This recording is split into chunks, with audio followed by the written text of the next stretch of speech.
कोई गुल बाकी रहेगा ना चमन रह जाएगा, बस रसूलुल्लाह का दीने हसन रह जाएगा। अतलसो कम ख्वाब की पोशाक पर नाजा न हो, इस तने बेजान पर खाकी कफन रह जाएगा।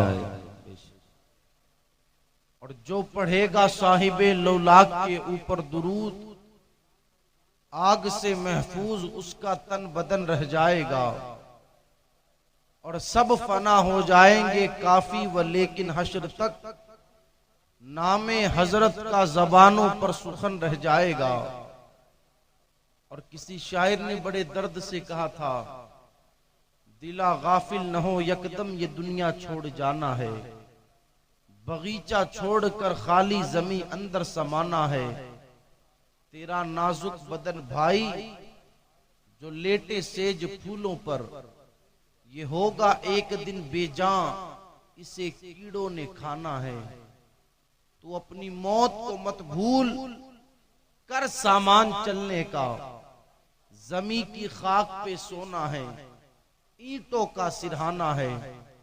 और अजीजा याद कर जिस दिन कि इजराइल आएंगे, न जाए कोई तेरे संग अकेला तूने जाना है। अजीजा ने मिल्लत इस्लामिया, अल्लाह ताला कुरान मुकद्दसा में इरशाद फरमाता है, कुल्लु नफ्सिन ज़ाइक़तुल मौत, हर नफ्स को मौत का मजा चखना है।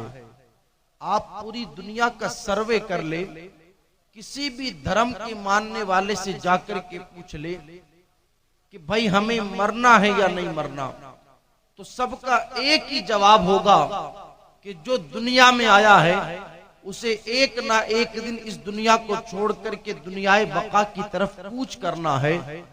यानी जो भी इस दुनिया में आया है, बड़ा हो चाहे छोटा, मालदार हो चाहे गरीब, मर्द हो चाहे औरत, फकीर हो चाहे अमीर, झोपड़े में रहने वाला हो चाहे ऊंची ऊंची बिल्डिंगों में रहने वाला हो, बादशाह हो चाहे रियाया, जो भी दुनिया में आया है उसे एक ना एक दिन इस दुनिया से जाना है।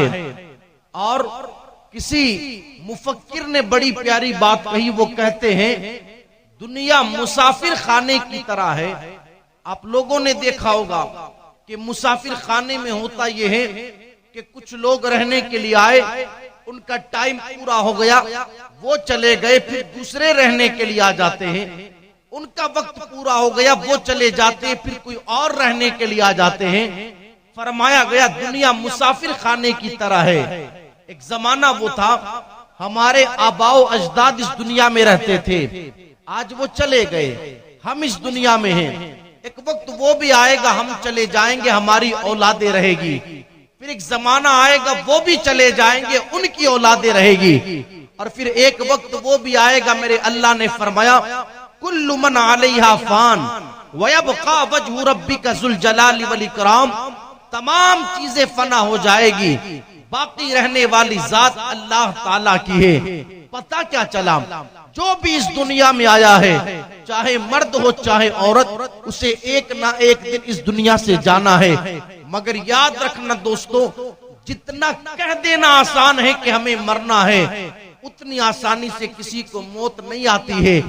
बंदे की जब रूह कब्ज की जाती है, उस वक्त बंदे की कैफियत क्या रहती है। जब मौत का फरिश्ता किसी की जान निकालता है, उस वक्त बंदे के हालात क्या होते हैं। फरमाया गया 300 तलवारों का वार अगर किसी बंदे पर एक साथ किया जाए, तो जो तकलीफ उस बंदे को होगी वही तकलीफ मरने वाले को हुआ करती है। और एक रिवायत के मुताबिक फरमाया गया, जिंदा बकरी की खाल उतारी जाए तो जो तकलीफ उस बकरी को होगी वही तकलीफ मरने वाले को होगी। फरमाया गया अगर बबूल के कांटेदार दरख्त पर रेशम का कपड़ा डाल दिया जाए और फिर उसे खींचा जाए, तो जिस तरीके से उस कपड़े का तार तार बिखर जाता है, जब मौत का फरिश्ता किसी की रूह कब्ज करने के लिए आता है, तो यही कैफियत उस बंदे की होती है। और मेरे आका अलैहिस्सलातु वस्सलाम के के फरमान का मफहूम अर्ज करूं, मेरे आका इरशाद फरमाते हैं जब किसी की रूह कब्ज की जाती है तो मरने वाला इंसान अपने घर वालों को आवाज दे दे करके पुकारता है। कभी अपनी माँ से कहता है ए मेरी माँ मुझे रोक ले, ये न जाने मुझे कहां लेकर के जा रहे हैं। कभी अपने बाप से कहता है ए मेरे बाप तू मुझे रोक ले, ये न जाने मुझे कहां लेकर के जा रहे हैं। कभी अपने बच्चों से कहता है ए मेरे बच्चों मुझे रोक लो, ये न जाने मुझे कहां लेकर के जाते हैं। लेकिन कुदरत का फैसला है, बंदा आवाज तो सबको देता है लेकिन कोई उसकी आवाज सुन नहीं पाता। ये कैफियत ही होती है मौत के वक्त। फरमाया गया जब किसी की रूह कब्ज की जाती है तो उस पर इस कदर प्यास मुसल्लत कर दी जाती है कि उसे कई समंदरों का पानी भी पिला दिया जाए तब भी उसकी प्यास खत्म ना हो। ये उसकी प्यास की सख्ती का आलम रहता है। खुदारा इतनी आसानी से किसी को मौत नहीं आती है।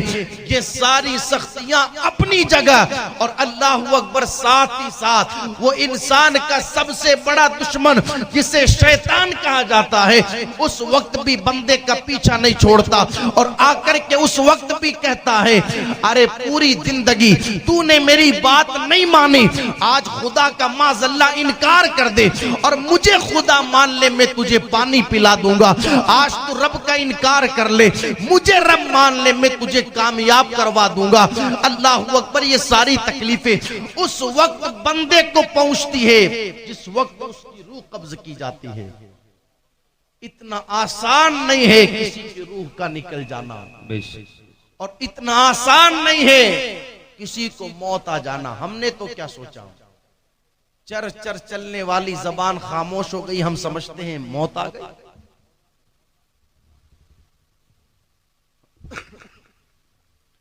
हरकत करने वाले हाथ पांव हरकत करना बंद कर देते हैं, हम समझते हैं उसे मौत आ गई। इतनी आसानी से प्यारे किसी को मौत नहीं आती है। अल्लाह की बारगाह में दुआ किया करो, दुआ अल्लाह मौत की सख्तियों से हमारी हिफाजत फरमाए। आमीन। दुआ किया करो अल्लाह की बारगाह में अल्लाह मौत की तकालीफ से हमें महफूज फरमाए। आमीन। खैर, बंदे की रूह कब्ज कर ली गई, उसे मौत आ गई। मेरा एक मिजाज है बयान करने का, इस इलाके में मेरा पहली बार आना हुआ। जो हालात हमारे मुआशरे में होते हैं मैं उन्हें बयान करता हूं, फिर उसके बाद शरीयत हमें क्या कहती है उस हवाले से मैं उन चीजों को बयान करके अपनी बात को पूरी कर देता हूं। इसलिए कि लोगों से नारे लगवा लेना मेरा मकसद नहीं है। मेरा मकसद यह है कि मेरी कौम प्यासी है, इसे कुछ दिया जाए। ये रात को 2-2 बजे तक अपने आराम को छोड़ करके अगर जाग रहे हैं तो खाली न लौटाया जाए, इन्हें दीन की 2 बातें बताई जाए। खैर, मौत आ गई बंदे को, अब होता क्या है? पूरी बिरादरी के अंदर, पूरे गांव के अंदर, पूरे इलाके के अंदर ये सदा आम कर दी जाती है कि फला बंदे का इंतकाल हो गया।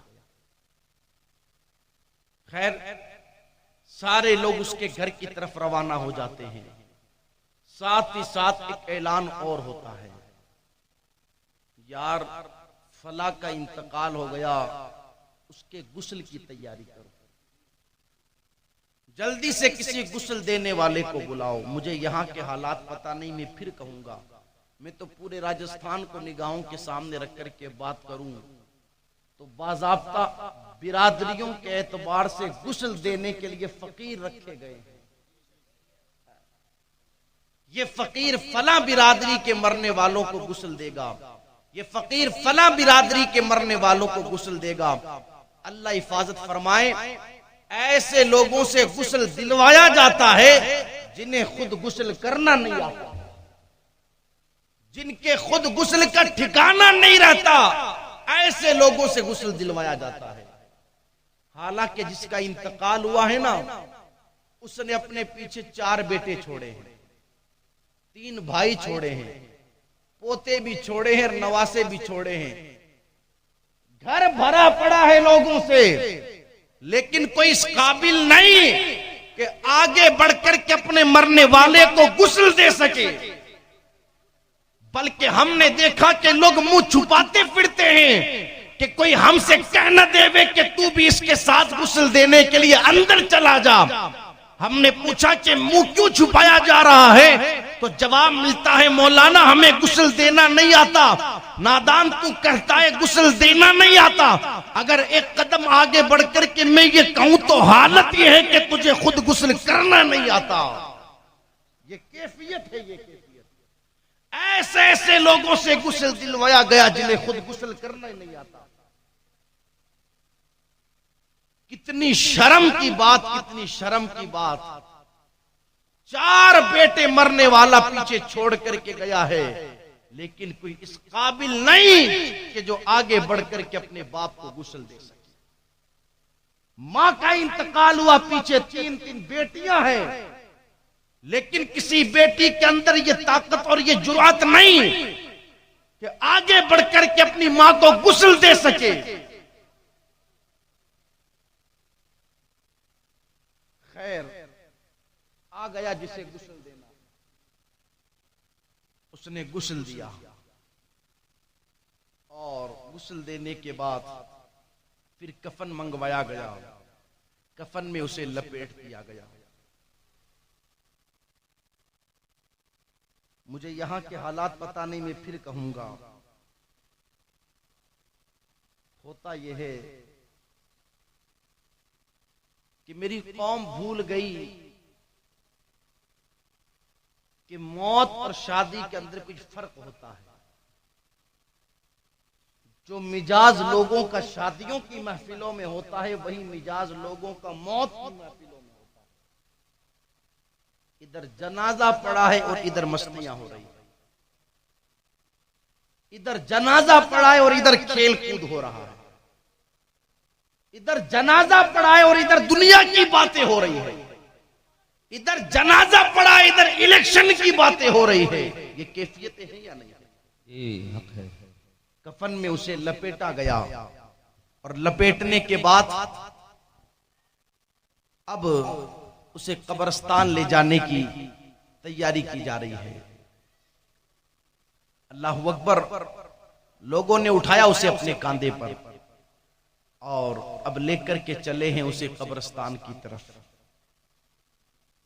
मेरे आका अलैहिस्सलातु वस्सलाम ने इरशाद फरमाया कि जब लोग मुर्दे को कब्रिस्तान की तरफ लेकर के जाते हैं, उस वक्त एक फरिश्ता आता है और आकर के उस मरने वाले से कहता है, देख पलट करके वो जिंदगी भर की कमाई जिसके चक्कर में तू न रातों को सोया न दिन में सोया, आज वो तिजोरियों में बंद रह गया है। अरे देख तो सही पलट करके वो तेरा मकान कि जिस मकान के चक्कर में तूने न हलाल को हलाल जाना न हराम को हराम जाना, आज वो तेरा मकान यही रह गया है।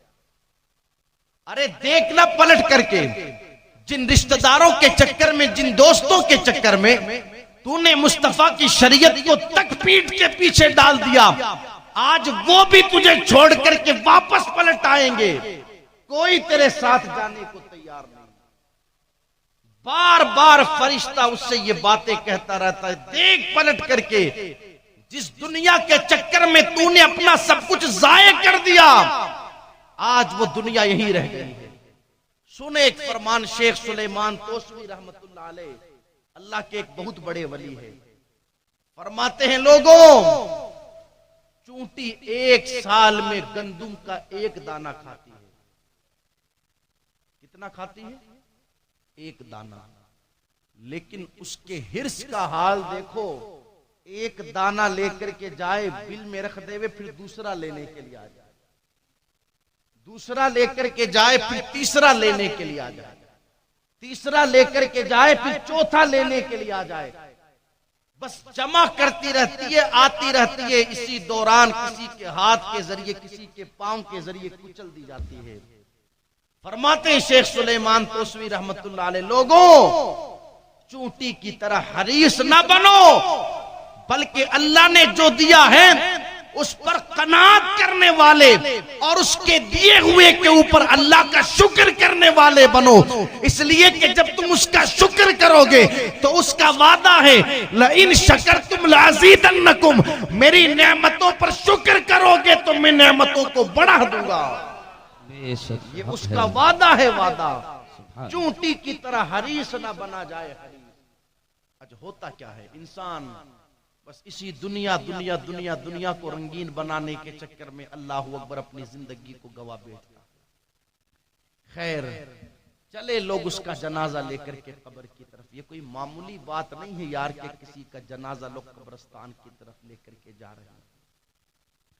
इतने लोग यहाँ पर बैठे हैं, अगर मैं किसी से कहूं कि जाओ जरा कब्रिस्तान का एक चक्कर लगा करके आओ, तो जवाब ये मिलेगा मौलाना सारी बातें कबूल है, लेकिन आप कब्रिस्तान जाने की इस वक्त रात को 12 बजे हमें कह रहे हैं, ये हमें मंजूर नहीं।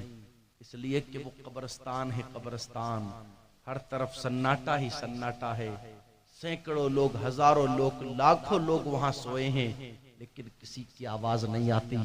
अगर कुत्ता भी चल रहा है तो सन्नाटा इतना है कि उस कुत्ते के चलने की बुनियाद पर उसके पाँव की आवाज सुनाई देती है। कहीं पर सांप है तो कहीं पर बिच्छू है, कहीं पर कीड़े मकोड़े हैं। हाँ, ये कब्रिस्तान की कैफियत है। आज हम जाएं या न जाए, एक वक्त वो भी आने वाला है, लोग हमें अपने कांधों पर उठा करके कब्रिस्तान की तरफ लेकर के जाएंगे। यार ये कोई मामूली बात थोड़ी है कि किसी को हमने कांधे पर उठाया और उठा करके उसे कब्रिस्तान की तरफ लेकर के जा रहे हैं। किसी ने बड़ी प्यारी बात कही थी कि जब जनाजा लेकर के हम चलते हैं ना, तो जनाजा हमें खामोशी ही खामोशी के अंदर एक पैगाम देता है, और वो पैगाम ये रहता है, जनाजा रहबरी करता है पीछे चलने वालों की, बताता है उन्हें रास्ता जो मंजिल भूल बैठे हैं। जनाजा कहता है मुझे कब्रिस्तान की तरफ लेकर के जाने वालों, होशियार रहना, होशियार।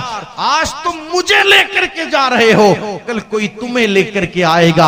आज तुमने मुझे गुस्ल दिया है ना, आज तुमने मुझे कफन पहनाया है ना, आज तुमने मेरी कब्र तैयार की है ना, कल ये कोई सारे इंतजाम तुम्हारे लिए करता हुआ नजर आएगा।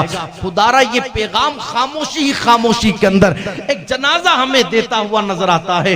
खैर लोगों ने उसका जनाजा उठाया और लेकर के अब चले कब्रिस्तान की तरफ, और ले जाकर के रख दिया। अब इंतजार हो रहा है, इंतजार कि जनाजे की नमाज पढ़ाने के लिए कोई आएगा। तो जो कैफियत गुस्ल देने के अंदर थी, वही कैफियत फिर जनाजा पढ़ाने के अंदर। अल्लाह खैर फरमाए, जो लॉकडाउन का पीरियड गुजरा ना हमारे सामने से, शायद आपने नहीं देखा होगा, हमने देखा है। ये जिन फकीरों को और जिन लोगों को हमने मुर्दों को गुस्ल देने के लिए रख रखा है ना, इन्होंने भी उस पीरियड के अंदर आने से मना कर दिया। इसलिए कि मरने वाला चाहे जिस बीमारी से मर रहा हो, लोगों की कैफियत ये थी कि शायद कोरोना से मरा होगा, तो कोई गुस्ल देने के लिए तैयार नहीं। नतीजा क्या हुआ कि इसी कश्मकश में कि कोई गुस्ल देने के लिए आए, जनाजे पूरी पूरी रात पड़े रहे, कोई गुस्ल देने के लिए नहीं आया। अल्लाह, ये कैफियतें हुई, ये कैफियतें। कोई गुस्ल देने के लिए आने को तैयार नहीं। होना तो ये चाहिए था, होना तो, हालांकि हमसे लोगों ने कहा कोई रास्ता निकाला जाए। हमने कहा इसका रास्ता तो बहुत पहले निकला हुआ है। अगर घर में किसी मर्द का इंतकाल हुआ है तो मर्द गुस्ल देवे, और घर में किसी औरत का इंतकाल हुआ है तो औरत गुस्ल देवे। इसमें क्या दिक्कत वाली बात है? काश के आज हमें अपने मुर्दों को गुस्ल देने का तरीका पता रहता, तो चाहे जमाना जैसा रहता, ये रात रात भर गुस्ल देने के चक्कर में लाशें पड़ी न रहती। काश हमें आज जनाजे की नमाज का तरीका पता रहता, तो जनाजे की नमाज के चक्कर में रात रात भर जनाजे पड़े न रहते। ये हालात है या नहीं? अल्लाह खैर फरमाए। जो कैफियत यहां रही गुस्ल के वक्त, वही कैफियत कब्रिस्तान में थी। और ये दिक्कतें शहरों के मुकाबले में गांव में ज्यादा आती है, इसलिए कि शहर में 15 मस्जिदें, 20 मस्जिदें, 25 मस्जिदें। अगर एक मस्जिद के इमाम साहब नहीं है, दूसरी मस्जिद के लेकर के आ जाओ, दूसरी के नहीं है, तीसरी के, चौथी के, पांचवी, किसी इमाम साहब को ले आओ। लेकिन गांव में एक मस्जिद, अगर वो इमाम साहब ही गांव चले गए तो फिर घूमते रहो इधर उधर। 3-3, 4-4, 5-5 घंटे तक इंतजार होते हैं कि कोई आए गुस्ल देने के लिए। अल्लाह खैर फरमाए, मरने वाला अपने पीछे 4 बेटे छोड़ करके गया, लेकिन किसी को उसने इस काबिल न बनाया कि आगे बढ़ करके वो बाप का जनाजा तो पढ़ा सके। गुजारिश ये करना चाहूंगा मैं आप लोगों से, खुदारा आप अपने बच्चों को दुनिया पढ़ाओ, खूब पढ़ाओ, डॉक्टर बनाओ, इंजीनियर बनाओ, हो सके तो आसमान के तारे भी उनसे तुड़वा लो, खूब दुनिया पढ़ाओ, ये भी इस वक्त की जरूरत है। लेकिन कम से कम अपने बच्चों को इतनी तालीम तुम जरूर दिलवा दो कि हमारे मरने के बाद कम से कम बेटा हमें गुस्ल तो दे सके, हमारे मरने के बाद कम से कम बेटा हमारा जनाजा तो पढ़ा सके। कम से कम औरतें अपनी बेटियों को इतनी तालीम जरूर दिलवा दे कि माओ के इंतकाल के बाद बेटियां कम से कम खत्मे कुरान तो कर सके। लेकिन अफसोस इस बात का कि आज बेटियों के पास कुरान की तालीम के लिए वक्त नहीं, 3-3 घंटे टीवियों पर फिल्में देखने के लिए जरूर वक्त है। आज बेटियों के पास नमाज का तरीका सीखने के लिए वक्त नहीं, औरतों को गुस्ल देने का तरीका सीखने के लिए वक्त नहीं, 4-4 घंटे मोबाइलों पर बातें करने के लिए वक्त है।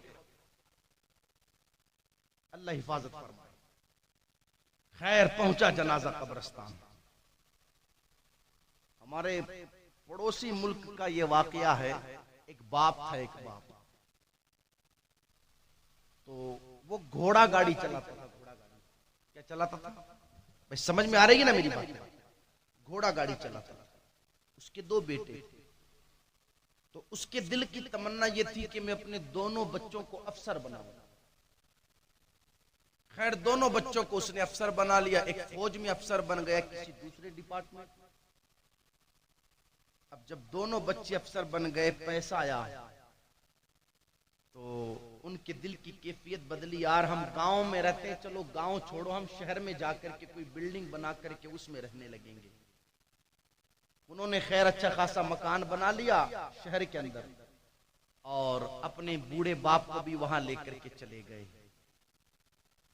अब जाहिर सी बात है, जो गांव में जिंदगी भर रहा हो, शहर में चला जाए, चाहे कहीं चला जाए, उसका रहना सहना तो उसी एतबार का होगा ना।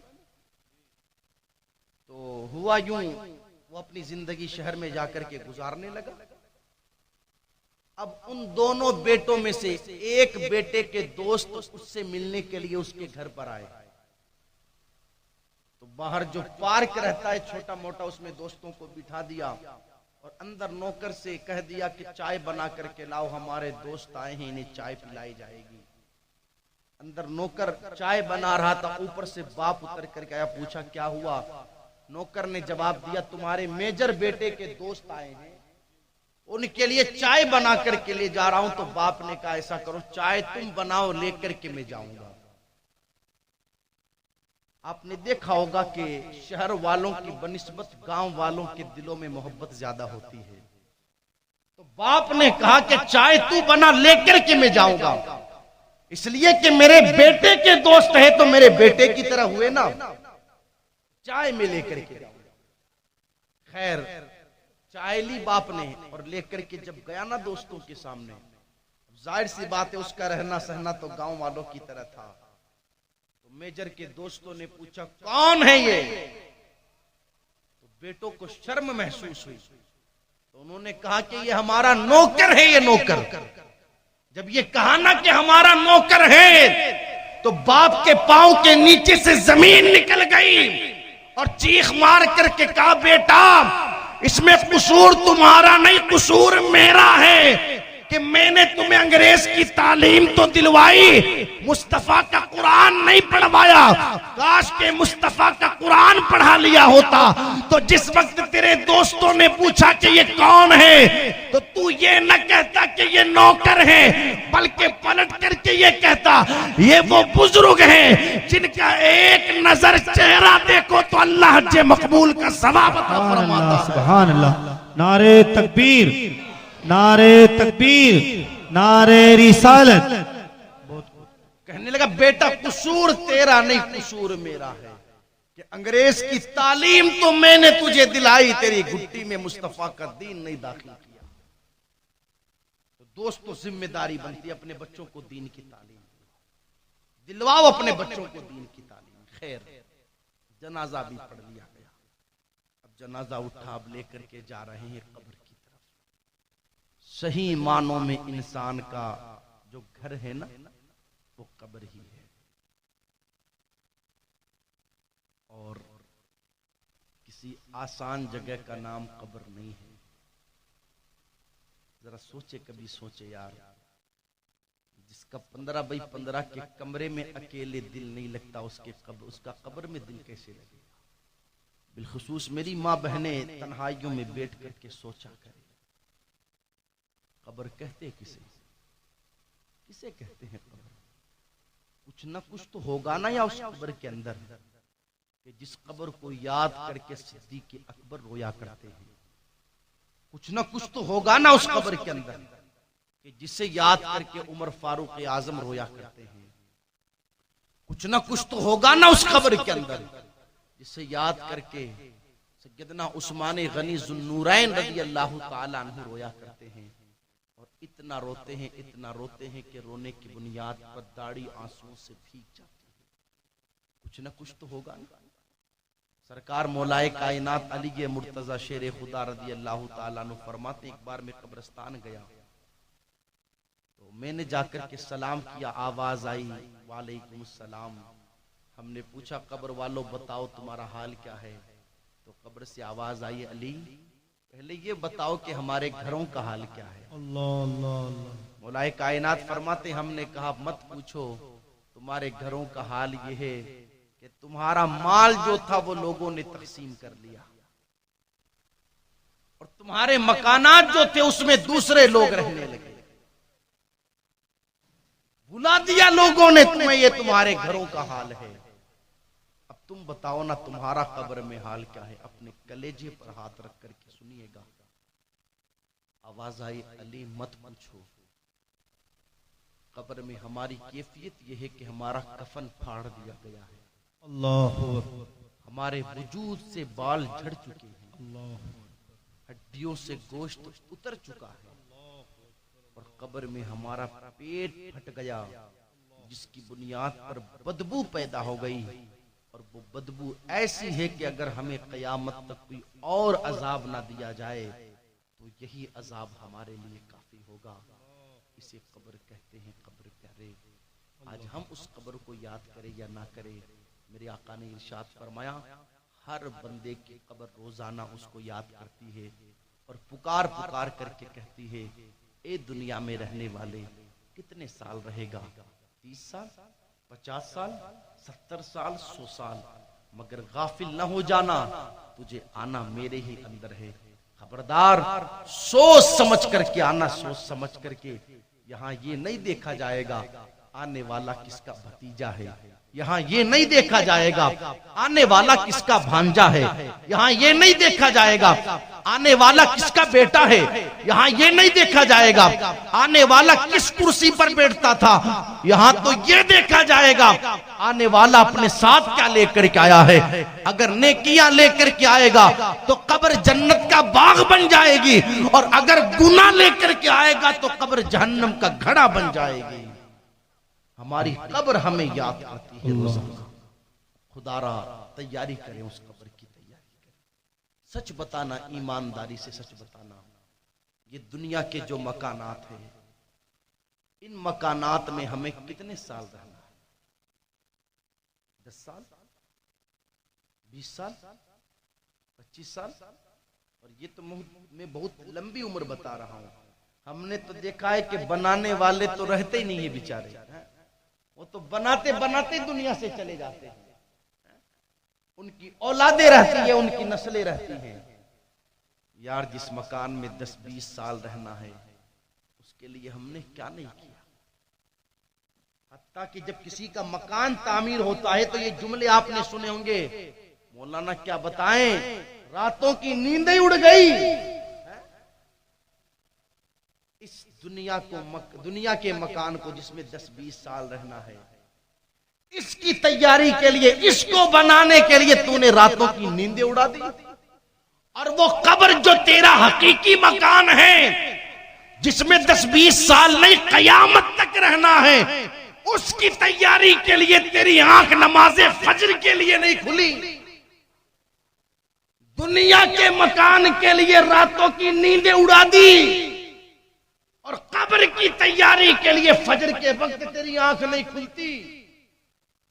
ये कितनी बड़ी बेवफाई अपने साथ।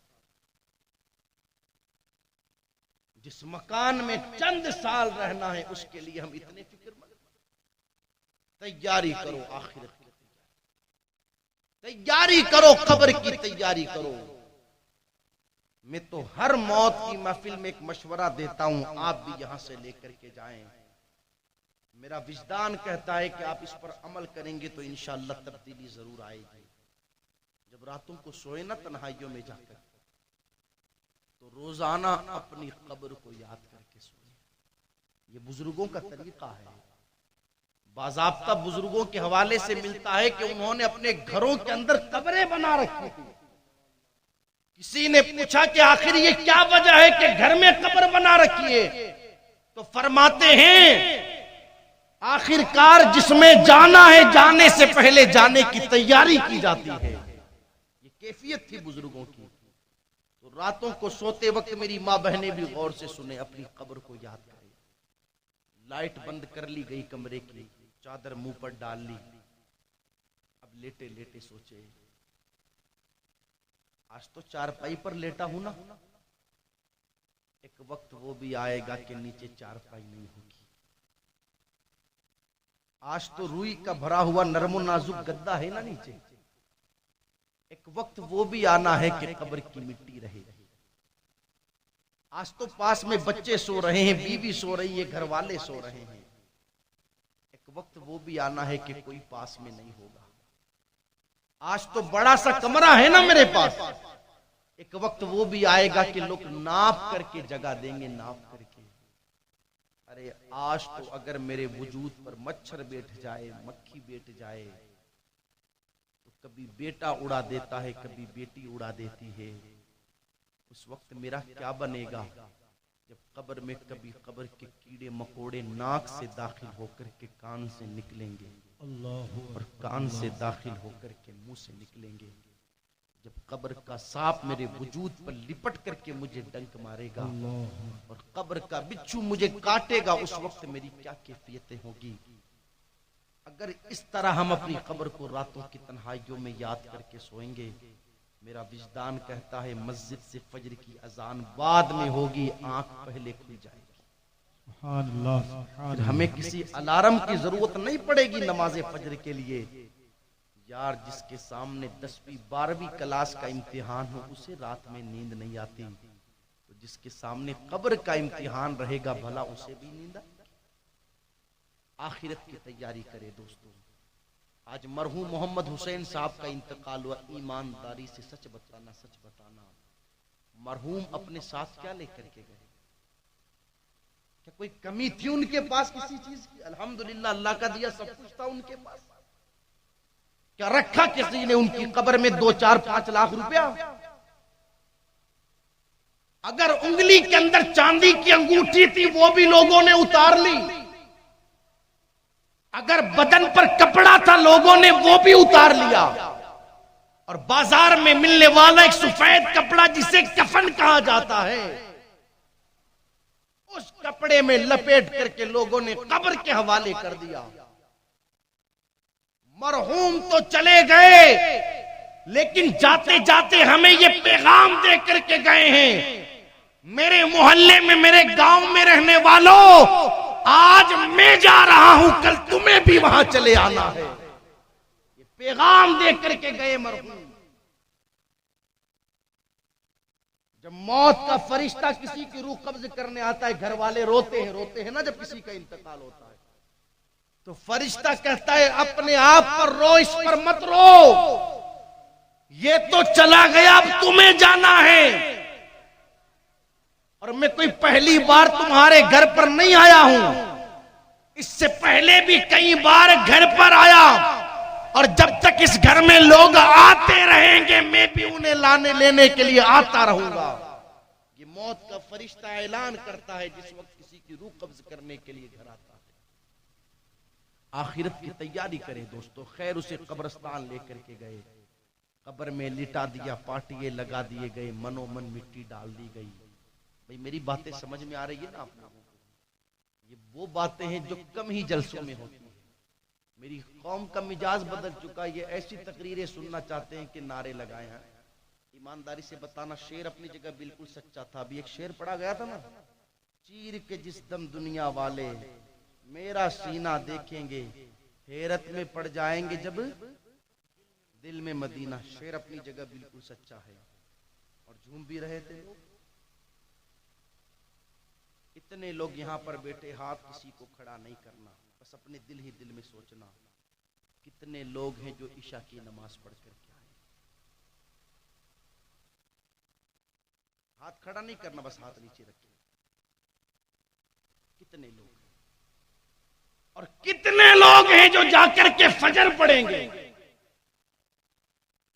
हालत ये है कि जलसों में आने वालों की अक्सरियत ईशा पढ़ करके नहीं आती और जाकर के फजर नहीं पढ़ती। यार जिसकी नमाजों का पता नहीं, वो ये कहे कि जब मेरा दिल चीरा जाएगा तो दिल में मदीना निकलेगा, क्या ये उसे ज़ेब देता है? क्या बेनमाजियों के दिलों में भी मदीना रहता है? ये कहने का हक तो इमाम अहमद रजा को था, जिनकी रातें भी गुजरी थी तो मुस्तफा के इश्क में गुजरी थी, और जिनके दिन भी गुजरे थे तो मुस्तफा के इश्क में गुजरे थे। सुभान अल्लाह, सुभान अल्लाह। क्या हमें ज़ेब देता है ये? अल्लाह खैर फरमाए। जलसों में बैठ करके लोग कहते हैं कि दिल में मदीना, और तन्हाइयों में जाकर के गैरों की बेटियों से, गैर महरम औरतों से कहा जाता है तू मेरे दिल में रहती। क्यों झूठ बोलते? जलसों में बैठ करके कहते दिल में मदीना, और तन्हाइयों में जाकर के देखे तो माल की मोहब्बत, औलाद की मोहब्बत, जमीनों जायदाद की मोहब्बत। ये कहने का हक सिर्फ मेरे इमाम को था, जो ये कहते हैं लोगों अगर मेरे दिल के दो टुकड़े किए जाएं तो एक पर ला इलाहा इल्लल्लाह लिखा रहेगा, दूसरे पर मोहम्मदुर रसूलुल्लाह लिखा रहेगा। नारे तकबीर, नारे रिसालत, मसलके आला हजरत। सुभान अल्लाह, सुभान अल्लाह। वाह वाह वाह। इसकी नमाजों का ठिकाना नहीं, शरीयत मुताहरा का ठिकाना नहीं, सुन्नत रसूल। ओरिजिनल सुन्नी बने, ओरिजिनल। किसी ने बड़ी प्यारी बात कही थी, कहते हैं जो मुसलमान थे ना वो कब्रों में चले गए और इस्लाम जो है वो किताबों में रह गया। अब हम तुम तो बैठ करके सिर्फ बातें कर रहे हैं।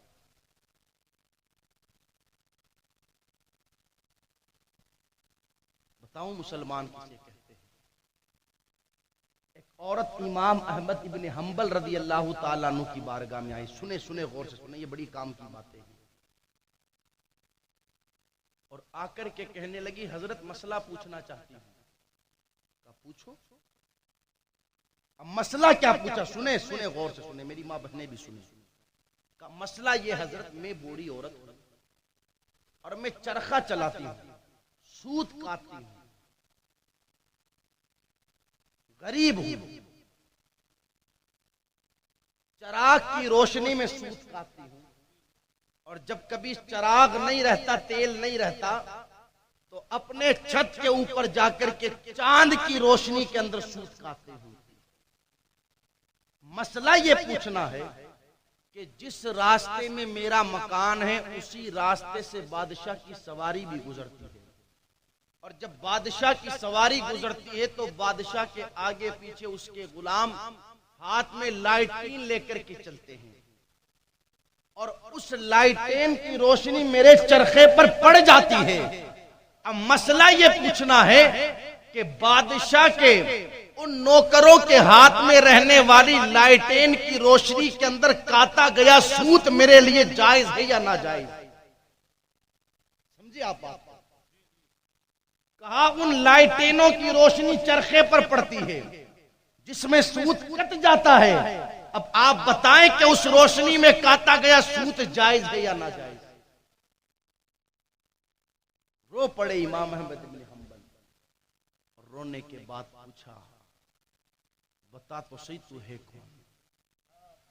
कहा हजरत इसको छोड़िए कि मैं हूं कौन, आप तो सवाल का जवाब दीजिए। कहा आज तक कई आए मसला पूछने के लिए आने वाले, लेकिन किसी ने ऐसा सवाल नहीं किया, बता तू है कौन।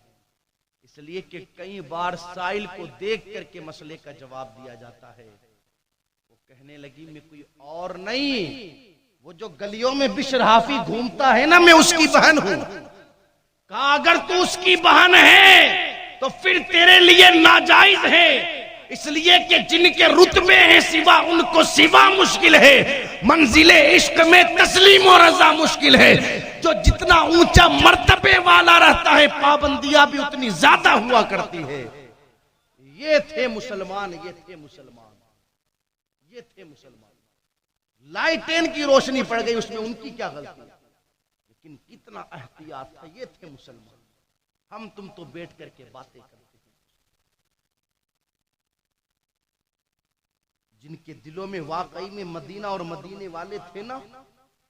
सुने एक रिवायत, बस बात के इख्तिताम की तरफ लेकर के जाऊं। मेरे आका अलैहिस्सलाम के एक सहाबी हैं, नाम जिनका सालिबा बिन अब्दुल रहमान है। सुने, बड़ी मोहब्बत की बात है। तो सालिबा बिन अब्दुल रहमान ये नए नए इस्लाम में दाखिल हुए थे। तो मेरे आका अलैहिस्सलाम ने किसी को बुलाने के लिए इन्हें भेजा। शरीयत का कानून ये है कि जब हम किसी के यहाँ दरवाजे पर जाए ना किसी को बुलाने के लिए, तो हम सलाम करें। क्या करें? सलाम किया हमने, जवाब मिल जाए तो ठीक। वो पूछे कौन, तो हम ये ना कहें मैं में तो कोई भी हो सकता, अपना नाम बताए कि मैं फला हूं। अगर पहली बार सलाम का जवाब ना मिले तो फिर दूसरी बार सलाम करें, दूसरी बार भी ना जवाब मिले तो फिर तीसरी बार सलाम करें, और जब तीसरी बार भी ना मिले तो फिर चुपचाप चले आए। ये नहीं कि उसके घर में ऊपर से नीचे से दाएं से बाएं से झांकना शुरू कर दे। इसलिए कि उसके मकान में सिर्फ वो अकेला ही नहीं रहता, उसके घर की औरतें भी रहती है। तू तो इधर से उधर से झांकना शुरू कर रखा है, पता नहीं कौन किस हालत में हो, कौन किस कैफियत में हो। ये इस्लाम के खिलाफ तरीका है। हमने 3 बार सलाम किया, जवाब ना मिला, वापस चले आए। फरमाया गया कि यही कैफियत जब हम किसी को फोन करें ना, हालांकि ये हटके बात है, वो शरीयत का कानून अलग है। जब हम किसी को फोन करें ना, एक बार फोन लगाया, उसने रिसीव कर ना किया, दूसरी बार लगाया, दूसरी बार भी रिसीव कर लिया तो ठीक ना किया, तीसरी बार लगाया। अब जब तीसरी बार भी उसने फोन ना उठाया तो अब हम बंद कर दे फोन लगाना। ये नहीं कि बस लगाते रहे और 50-50 फोन लगा दे। कईयों की हालत होती है ना ये। और जब फिर वापस वो उधर से कॉल करता है, पूछा जाता है कि यार कब से 50 फोन कर दिए मैंने, तू था कहां? तो जवाब मिलता है कि मैं तो इस्तिंजा खाने में। तो जब हमने 3 कॉल कर दिए, यार अगले को पता चल जाएगा, अपनी जरूरत से फ्री होगा तो फोन कर देगा। समझ रहे हैं आप मेरी बात? हाँ, ये सब बुनियादी बातें हैं, इन्हें समझे। तो मेरे आका अलैहिस्सलाम ने उन्हें भेजा किसी को बुलाने के लिए। जब वो उनके घर गए ना, तो अचानक से दरवाजा खोल दिया। जब दरवाजा खोला तो अंदर कोई खातून बैठी थी, उस पर नजर पड़ गई। क्या हुआ? नजर पटकी नहीं, नजर पड़ गई। और जैसे ही नजर पड़ी तो उन्होंने फौरन नजर हटा ली। और ये शरीयत मुस्तफा अलैहिस्सलातु वस्सलाम का कानून है, अगर किसी से नजर पड़ जाए किसी गैर महरम पर और वो फौरन अपनी नजर हटा ले तो उस पर अल्लाह पकड़ नहीं फरमाएगा। इसलिए कि उसने जानबूझकर के ऐसा नहीं किया, नजर पड़ गई और फौरन हटा ली। ऐसा नहीं कि पड़ भी गई तो सोचे कि 2-4 घंटा देख लूं फिर हटाऊं, ऐसा भी नहीं। नजर पड़ गई अचानक तो फौरन हटा ले तो उस पर उस बंदे की पकड़ नहीं होगी। तो उनकी नजर पड़ी, फौरन उन्होंने हटा ली। अब जब नजर फौरन हटाई ना, लेकिन कसम खुदा की, तो एक बार मेरे आका अलैहिस्सलातु वस्सलाम के चेहरे को देख लेता है, फिर उन्हीं का हो जाता है। और इश्क बड़ा बागैरत होता है। रोने लगे, इतना रोए इतना रोए इतना रोए कि पूरा पूरा दिन रोते रहते। और कैफियत ये थी कि अल्लाह की बारगाह में हाथ उठा करके दुआ करते, अल्लाह मुझसे गुनाह हो गया, अल्लाह मेरा गुनाह माफ कर दे, और अगर माफी के लायक नहीं है तो मौला मुझे मेरे गुनाह की सजा दे दे, लेकिन मौला मेरे इस गुनाह की खबर मेरे महबूब को ना हो, मेरे इस गुनाह की खबर मेरे महबूब को ना हो। इतने बागैरत थे, इतने बागैरत, हुजूर अलैहिस्सलाम की बारगाह में नहीं जाते थे और पूरी पूरी रात बस तन्हाइयों में जंगलों में रहते रहते थे। मेरे आका ने एक बार इरशाद फरमाया, क्या हुआ सालबा अब्दुल रहमान नजर नहीं आते, कहां चले गए? सहाबा ने तलाश करना शुरू किया तो पता चला कि वो तो जंगलों में रातों की तन्हाइयों में रोते रहते हैं। मेरे आका अलैहिस्सलाम को आकर के उन्होंने खबर दी। मेरे आका ने कहा उन्हें बुला करके लाओ। अल्लाह अकबर। जब बुलाने के लिए गए तो वो यही दुआ करते, अल्लाह मेरे गुनाह को माफ कर दे, और अगर माफी के लायक नहीं है तो मुझे सजा दे दे, मौला मेरे इस गुनाह की खबर मेरे महबूब को ना हो। बस यही दुआ करते रहते, यही दुआ करते रहते। यारों वाकई में ये हुजूर से मोहब्बत करने वाले थे। एक ना किए हुए जुर्म के ऊपर, एक ना किए हुए गुनाह के ऊपर इतने शर्मिंदा हैं और यही दुआ करते हैं, मौला मेरे इस गुनाह की खबर मेरे महबूब को ना हो। हम क्यों भूल जाते हैं, हर पीर के दिन, हर जुमेरात के दिन और हर जुमे के दिन हमारे आमाल की फहरिस्त मेरे आका सल्लल्लाहु अलैहि वसल्लम की बारगाह में आज भी पेश की जाती है। मुझे बताओ ना, उस वक्त मदीने वाले के कलेजे पर क्या गुजरती होगी जब हमारी फहरिस्त में गुनाह ही गुनाह मेरे आका अलैहिस्सलातु वस्सलाम को नजर आते होंगे। सहाबी की कैफियत देखे, दुआ करते, अल्लाह मेरे गुनाह के बारे में मेरे महबूब को खबर ना हो। बीमार हो गए, सहाबा कहते या रसूल अल्लाह वो तो बीमार हो गए, आते ही नहीं। मेरे आका फरमाते चलो हम उसके घर पर चलते हैं। यार वो कितने नसीबे वाला होगा जिसके घर पर मेरे आका तशरीफ लेकर के जाए। हम तो दुआ करते हैं ना, यकीनन आप हर आशिक के घर तशरीफ लाते हैं, मेरे घर में भी हो जाए चरागा या रसूल अल्लाह। वो कितने मुकद्दर वाले होंगे जिनके घर पर हुजूर खुद चल करके तशरीफ ले जाते हों। आका उनके घर पर गए, उनका सर हुजूर अलैहिस्सलाम ने अपनी गोद में रखा, लेकिन गैरत देखो, गैरत, ना किए हुए जुर्म के ऊपर एहसास देखो। शर्म की वजह से उन्होंने अपना सर उठा करके नीचे रख दिया। मेरे आका ने उठा करके फिर अपनी गोद में रखा।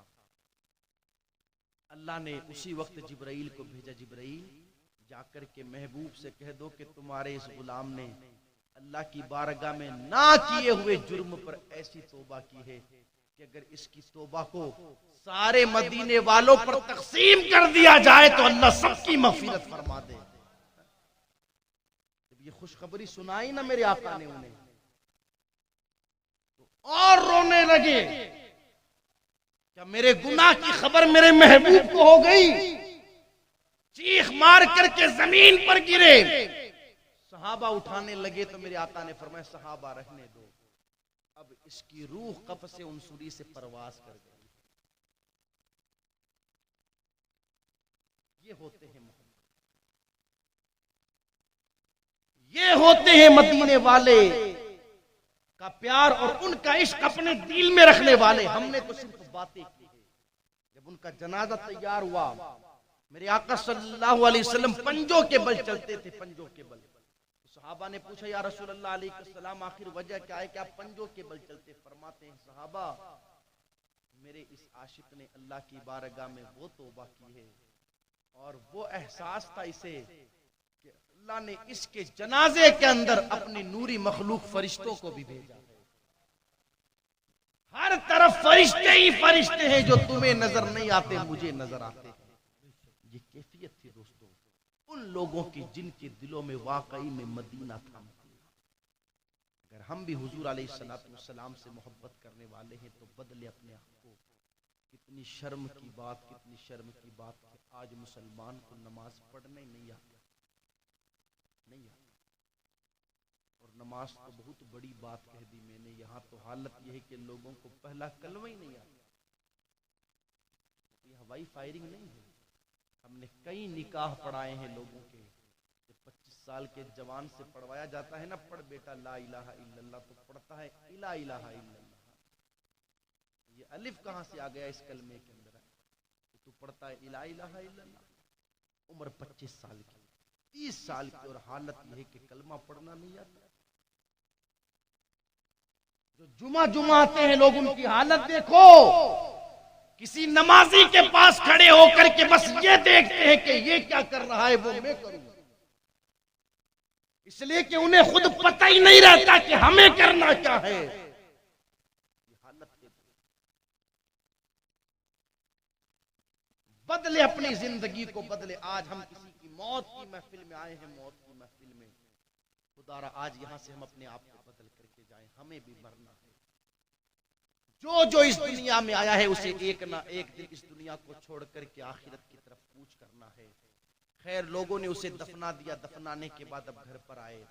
होता यह है कि 10-10, 20-20 दिनों पर, दिनों तक उसके घर पर बैठकें लगती है। लोग शाम शाम को आकर के बैठते हैं, घंटा 2 घंटा। मैं फिर कहूंगा, मुझे इधर के हालात पता नहीं, मैं तो हर जगह के हालात को सामने रख करके बात करूं तो कंडीशन ये है कि एक छबड़ी लाई जाती है जिसमें बीड़ियां भी हैं, सिगरेटें भी हैं, पूड़ियां भी हैं, माचिस के पैकेट भी हैं, और ला करके रख दी गई। चाय की चुस्कियां ली जा रही है, बीड़ियां सिगरेटें पी जा रही है, तंबाकू दबाया जा रहा है, और बातें हो रही है खूब जम करके। इलेक्शन की बातें, कारोबार की बातें, बच्चों के रिश्तों की बातें, दुनिया की बातें, यही तो होता है। सच बताना दोस्तों, क्या मरने वालों के घरों पर इस मकसद से आया जाता है? ये काम तो हम अपने घर पर भी कर सकते थे। हमने तंबाकू खाया, हमने बीड़ी सिगरेट का धुआं उड़ाया, इससे मरने वाले को क्या फायदा हुआ? और हर 10-10 मिनट में चाय के ऑर्डर लगते हैं, औरतों को फिर परेशान किया जाता है। पहले तो मौत का सदमा उसके कलेजे पर, और ये सदमों पर और सदमा लगाने के लिए आए हैं। ये काम हम अपने घर पर नहीं कर सकते थे? हम किसी के यहां आए ना, ये काम ना करें। जितनी देर वहां पर बैठे कुरान की तिलावत, आपको कुरान पढ़ना नहीं आता, दुरूद शरीफ तो आता होगा, आप दुरूद शरीफ पढ़े, कलमा शरीफ का विर्द करे।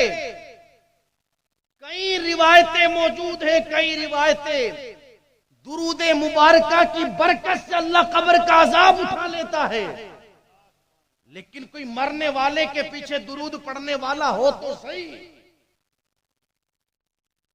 और उसके घर पर बैठे ना करके ये सारे काम तो करे ही, गर्दन झुका करके कुछ देर के लिए अपनी मौत को भी याद करे,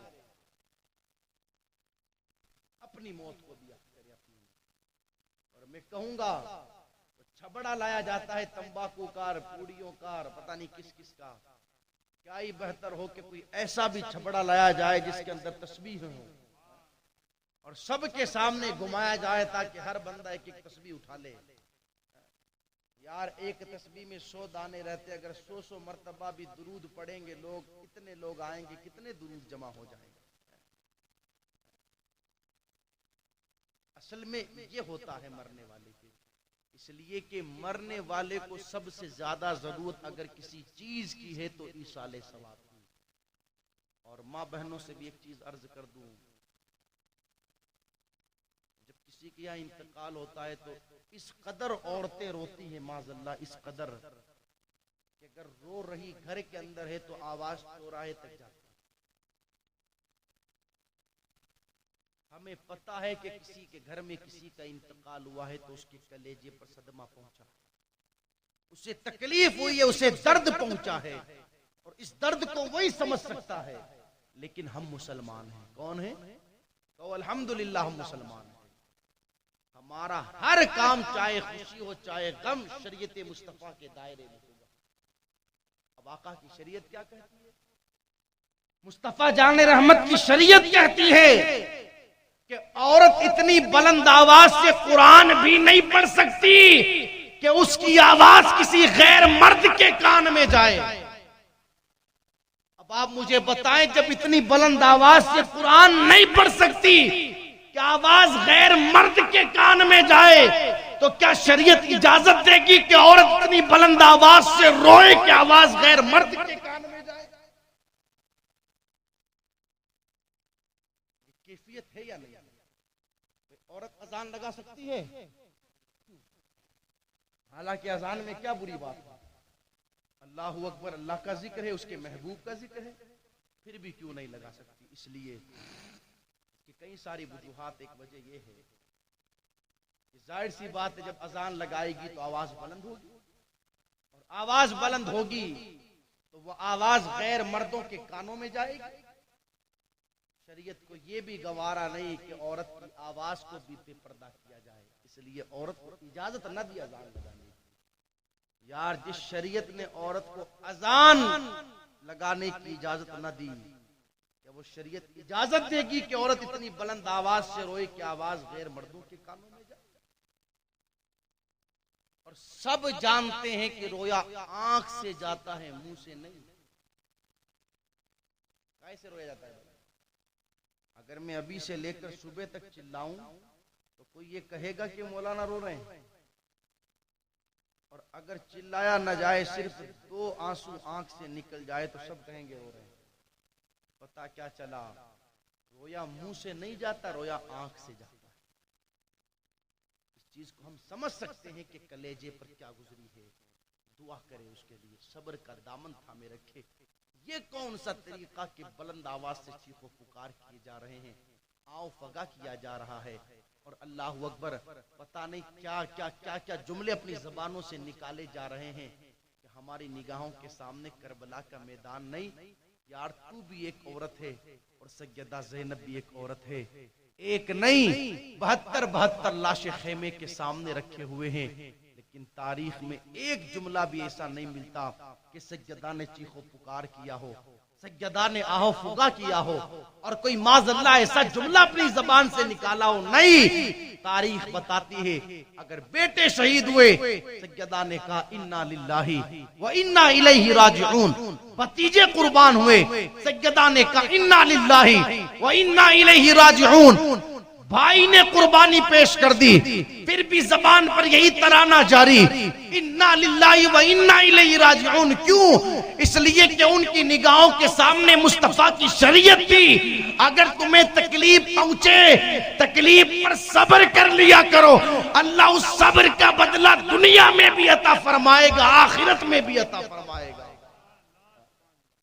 अल्लाह तबारक व तआला के प्यारे रसूल ने हमें सब्र अता किया है, सब्र की तालीम अता फरमाई है। तकलीफ पहुंचे तो सब्र किया जाए, चीखो पुकार, रोना धोना खुदारा। खैर, जो गम पहुंचा है, रोने को मना नहीं किया गया। ये जो चीखो पुकार शरीयत के खिलाफ काम किए जाते, इनसे शरीयत ने मना किया है। खैर, मेरी बातें कड़वी हो सकती है, लेकिन मेरी बातें शरीयत के मुताबिक, और इन बातों की मेरी कौम को जरूरत है। और भी कई सारी चीजें, कई सारे रसूमात हमारे दरमियान पाए जाते हैं खुदारा, जिनका शरीयत से कोई ताल्लुक नहीं रहता। कहने के लिए बातें कई सारी है, लेकिन हालात और वक्त मुझे ये कह रहे हैं कि बस बात को यहीं पर पूरा कर दिया जाए। जाते जाते फिर अर्ज करूंगा, दोस्तों, अपने बच्चों को दीन की तालीम दिलाएं, कम से कम इतना दीन उन्हें ज़रूर सिखा दें, हमारा बेटा मरने के बाद हमारे लिए कम से कम कुरान तो पढ़ सके, हमारा जनाजा तो पढ़ा सके, हमें गुस्ल तो दे सके। यार, ज़्यादा कुछ नहीं, कम से कम हाथ उठा करके हमारे लिए अल्लाह की बारगाह में दुआ तो कर सके। आज होता क्या है, लोग माँ बाप की कब्रों को तक भूल जाते हैं। यार, कम से कम बच्चे को इस काबिल तो बना करके जाएं, हमारे मरने के बाद बेटा कम से कम कब्र पर आकर के हमारे लिए फातिहा तो पढ़े।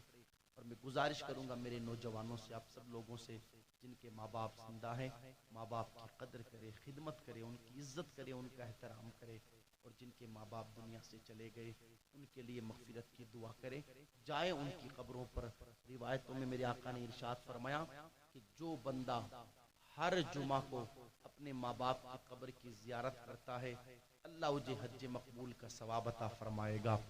और जो बंदा कसरत के साथ अपने माँ बाप की कब्रों की जियारत करता है, अल्लाह उसके गुनाहों को माफ फरमा देता है। और कल जब वो बेटा मर जाएगा तो उसकी कब्र की जियारत के लिए कोई आए या ना आए, अल्लाह अपने फरिश्तों को भेजेगा। ये इनाम अल्लाह उस बंदे को अता फरमाता है। तो आप समझ रहे हैं मेरी बात? तो अपने माँ बाप की कब्रों की जियारत की जाए, जिनके माँ बाप दुनिया से चले गए, और जिनके जिंदा हैं खिदमत करें, उनकी दुआएं लेवें। अपने घर से निकले ना, माँ का हाथ पांव चूम करके निकले, बाप का हाथ चूम करके निकले, इसलिए कि मेरे नबी ने फरमाया जन्नत तुम्हारी माओ के कदमों के नीचे है, बाप तुम्हारा जन्नत का दरवाजा है। खुदारा माँ बाप की इज्जत करे, उन्हें गाली न देवे, ऊंची आवाज में उनसे बात ना करे, बुढ़ापे के आलम में धक्के दे करके उन्हें घरों से न निकाल दे। ये सारी बुरी बीमारियां भी हमारे दरमियान पाई जाती है। माँ बाप रोटी रोटी के मोहताज हो जाते हैं। 3 बेटे हैं, हाँ, एक टाइम की रोटी ये देता है, एक टाइम की रोटी ये देता है।